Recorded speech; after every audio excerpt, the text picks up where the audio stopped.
time's expired, but the action not done yet. Yeah, here we go. Now we got ourselves a series. 5.9. That's a record. Freaks of nature. Players that are so naturally gifted genetically, without even trying, they are light years ahead of the competition. Because no matter how hard you train, no matter how hard you try, unfortunately, some players are just genetically blessed to be better. Did you see that? Gee, that was good timing. I didn't know he was going to do that. And throughout the history of hockey, we are occasionally blessed with one of these players. Whether it is strength, speed, hockey IQ, freaks of natures are some of the most entertaining players to ever step a foot in the NHL. The date is April 29th, 2018. The Jets and Predators face off in a very gritty playoff game. And during a scrum in the second period, we would see Dustin Buf display his freak of nature strength and power, as he would quite literally pick up Austin Watson, a 6'4", 215 grinder, and Roman Josi, just a 6'2" Norris winner, in each hand, like he was separating two 9-year-olds from a scrum.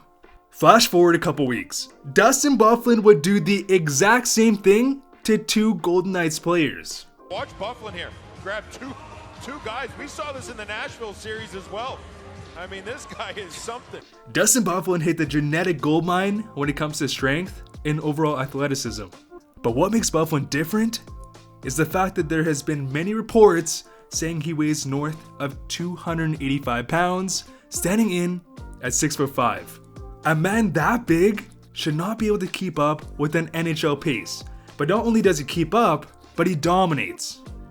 And to put Big Buff's size into perspective, here's a graph of NHL player sizes. According to a study conducted in 2019, the average size of an NHL player is 6'1", 199 pounds. Here's Quinn Hughes, one of the smaller defensemen in the NHL. Here are a bunch of random players in the mix. Here's Zdeno Chara. Here's Roman Josi, the 2020 Norris winner. And here is Dustin Byfuglien, an absolute outlier when it comes to size in the NHL, which really just emphasizes how freakish his athleticism really is. A man that big should not be able to move at an NHL pace, let alone play north of 27 minutes per game, on top of consistently receiving Norris voting. Phil Kessel, the hot dog man. And also guys, if you enjoy any of my videos, make sure to press subscribe for some more awesome hockey content. I have a goal of hitting 40,000 subscribers, and your support means a lot. And if you haven't already, comment down below if your team has ever had a freak of nature. Phil Kessel is the definition of you can't judge a book by its cover. Because Phil the Thrill may just be one of the most athletic players of the past 2 decades. Because not only does it look like Kessel's diet consists of hot dogs, Big Macs, and cookies. You better get you on the bike there, buddy, if you're going to keep eating these cookies. That's your 4th one today. My first one. Okay. Phil, I saw you had 3 other ones in there before the media thing. Not only does Kessel get heavily criticized by the media and fans, even by his own teammates, but Kessel is one of the most explosive elite skaters in the game, as he has the ability to burn almost any defender in the NHL, has a very good center of gravity that supplements a great puck protection game, and he is known to have one of the best snapshots in the entire NHL. Kessel is an anomaly. He ignores the laws of physics. So on top of the fact that he won the fastest lap competition in 2015, edging out Tyler Seguin, Kessel will go down in history as a very unique character. And it really makes you wonder, if Kessel was able to sustain his elite athleticism while not having the best diet, would he just be a complete monster on the ice if he did have a strict program? But I guess we'll never know. Michael Grabner, and he has a very unique issue. Michael Grabner is one of the fastest players in NHL history.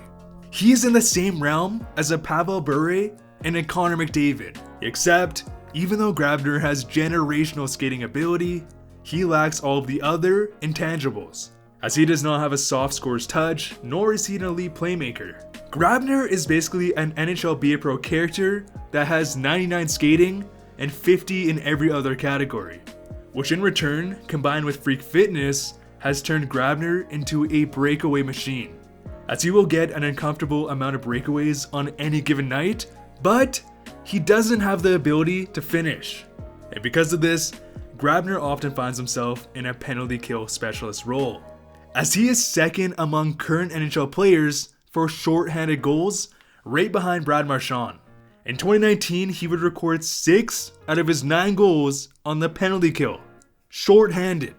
And Grabner is just a great example how a freak attribute can carry you to the NHL, even if you aren't elite in the other areas of your game.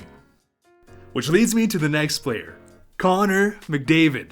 And it's a question I frequently see. What exactly makes Connor McDavid so good? Well, yes, there are players like Grabner who are just as fast, if not faster, but what puts McDavid on an entirely different stratosphere is his ability to control the puck while going at top speed. Few players in NHL history have been equipped with the genetic makeup to not only just skate that fast, but have the brain capacity and hockey IQ to basically slow the game down, to the extent that controlling the puck and decision making is a non-issue. McDavid is exactly that player. Not only can he go 100 miles per hour, but he can make decisions and control the puck at that speed. And this ability, combined with an elite scorer's touch, have already put McDavid in the ranks of the best players to ever play the game. But what do you think? Given what McDavid has done and what he will do you think McDavid will end up in the top 10 or even top 5 in NHL history? Comment down below. Next, we have the Big Z. Standing in at 6'9", Zdeno Chara is the tallest player in NHL history. And even though being that tall may sound like an advantage, in the majority of cases, being a 6'9" hockey player has many disadvantages. Skating and agility is a nightmare. Puck control is very hard. Shooting accurately is very, very hard.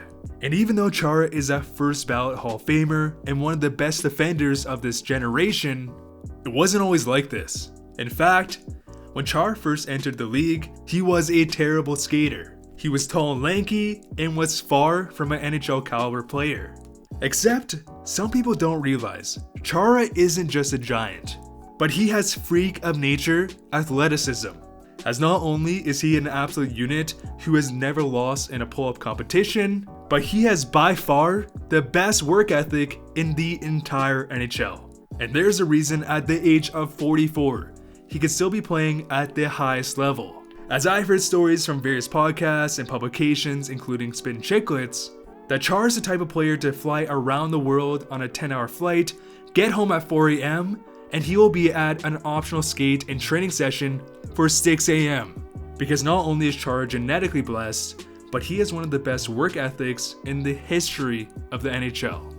Chemistry, a phrase we hear a lot in the hockey world. But what does it really mean? Chemistry can be explained as the innate ability to mesh and succeed with your team. Now, that's pretty abstract, but think about it this way. A team without chemistry, even with the best star power in the world, will fail. And when it comes to chemistry, many say Henrik and Daniel Sedin's chemistry levels will never be reached again in NHL history.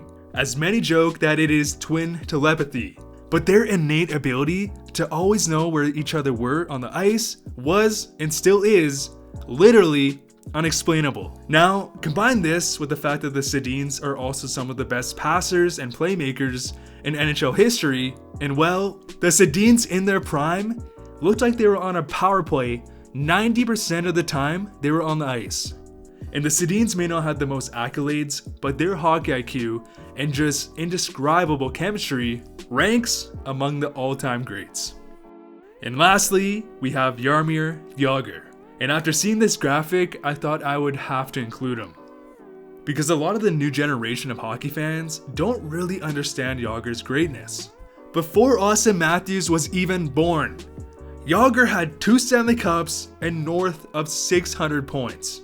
And over 20 years later, at the ripe old age of 46, he was still playing in the NHL. And the NHL has an average age of 27. And so Joger is almost 20 years older, which is just absolutely ludicrous. And really just goes to show how much of a freak of nature Joger was. As not only was he playing at that age, only a couple years removed from the age of 50, but he was still doing it at an extremely high level. Just in 2016, Joger had 27 goals and 66 points. It is absolutely absurd to see that longevity in a game that abuses you from day one until your last day. Hi, I'm David Krejci. I'm from Sternberg, Czech Republic, and my favorite player growing up was Jaromir Jagr.